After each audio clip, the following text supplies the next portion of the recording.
Hello student, मैं नरेंद्र। समावेशी शिक्षा की समझ तीसरे पेपर के अंतर्गत आज अपन पढ़ेंगे समावेशी शिक्षा का उद्देश्य। कि जो अपन समावेशी शिक्षा की बात कर रहे हैं उस शिक्षा का उद्देश्य क्या है, क्यों हम समावेशी शिक्षा की कॉन्सेप्ट जो उसकी अवधारणा है उसको विद्यालयों में लागू करना चाहते हैं। उसके कुछ ना कुछ उद्देश्य होते हैं, तभी तो उस शिक्षा पे इतना जोर दिया जा रहा है। तो उसके बारे में हम आज अध्ययन करेंगे कि हाँ, समावेशी शिक्षा के उद्देश्य ये है, इसलिए इस शिक्षा को विद्यालयों में लागू किया जाना चाहिए। विशिष्ट बच्चों को, जो विशिष्ट बच्चे होते हैं उनको आत्मनिर्भर बनाकर उनको समाज की मुख्य धारा से जोड़ना। पहले हमने इससे पहले क्लास में पढ़ा था कि विशिष्ट बच्चे क्या होते हैं, और उससे भी पहले अपन ने ये जाना था कि विशिष्ट बच्चों में किन किन बच्चों को शामिल किया जाता है। जो विकलांग होते हैं, मंदबुद्धि होते हैं, जिनकी समझ कम होती है, मानसिक मंदता वाले बालक, इन सभी बालकों को जो विशिष्ट बालक की श्रेणी में आते हैं, इनको आत्मनिर्भर बनाकर समाज की मुख्य धारा से जोड़ना समावेश शिक्षा का प्रमुख उद्देश्य है। इसके साथ ही बच्चों में आत्मनिर्भर की भावना विकास करना। जैसे कि हम देखते हैं कि समावेशी शिक्षा में सभी प्रकार के बच्चों को एक साथ एक ही जगह शिक्षा प्रदान करना होता है। तो जब इस क्लास में, जैसे कि सामान्य क्लास है, उस कक्षा में अगर सभी प्रकार के बच्चे बैठते हैं और जिनके साथ वो विशिष्ट बालक भी बैठते हैं, तो जब विशिष्ट बालक उनके साथ बैठते हैं सामान्य बालकों के साथ, तो उनमें एक कॉन्फिडेंस की भावना आती है कि हाँ, ये बच्चे भी हमारी तरह ही है, लेकिन कुछ विकलांगता के कारण हम इनसे भिन्न हैं। तो इस मानसिकता, जो मानसिक सोच है, इसको ख़त्म करने के लिए और जिससे वो आत्मनिर्भर बन सके, ये समावेशी शिक्षा चाहती है। नेक्स्ट, ये सुनिश्चित करना है कि कोई भी बच्चा हो, चाहे वह शारीरिक अपंग हो या अपंगता से ग्रस्त, फिर भी उसे शिक्षा के समान अवसर से वंचित नहीं किया जा सकता।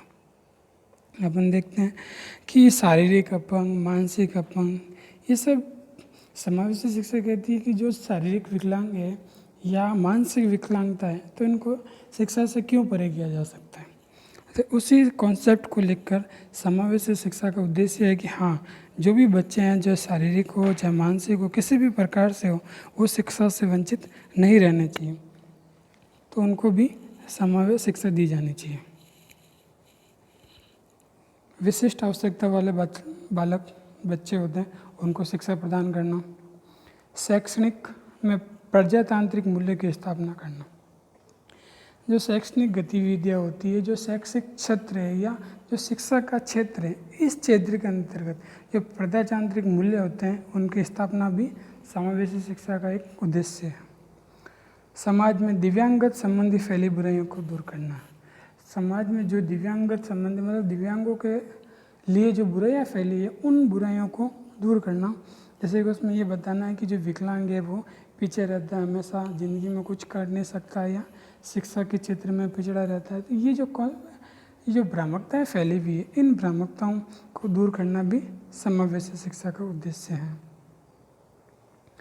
जो दिव्यांग बालकों को शिक्षित कर मुख्य धारा से जोड़ना।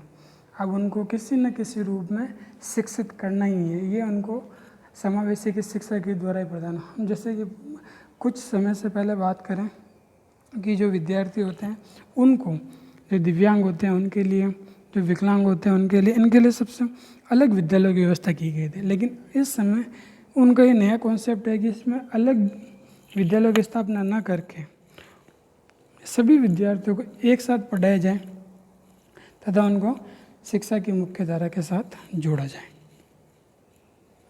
नेक्स्ट, लैटिक्ट बालक का ये अधिकार है कि वो अपना विकास प्राप्त क्षमताओं के अनुसार कर सके। इनका ये मानना है कि जो बालक दिव्यांग वगैरह हैं, इनका ये अधिकार है कि वो अपना विकास, जो उनके पास जो क्षमताएं हैं, ऐसा नहीं है कि विकलांग है तो उसके सोचने की क्षमता कम हो सकती है।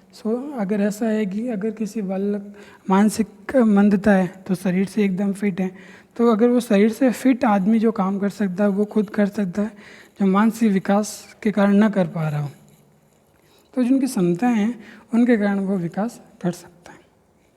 सभी बालकों का सर्वांगीण विकास करना ये शिक्षा का परम उद्देश्य होता है। समावेशी शिक्षा केवल विकलांग बच्चों के लिए नहीं, इसका अर्थ कोई भी बच्चे का बहिष्कार ना हो। ये एक निष्कर्ष रूप में अपन इसका उद्देश्य है और निष्कर्ष रूप में ये कह सकते हैं। इसके अतिरिक्त अनुसूचित जाति, अनुसूचित जनजाति के बच्चों के लिए शिक्षा मुहैया कराने हेतु भारतीय संविधान की धाराओं 15, 4, 45 और 46 में विशेष प्रावधान दिए गए हैं, जिसको भी समावेशी शिक्षा अपना उद्देश्य मानते हैं। Thank you student.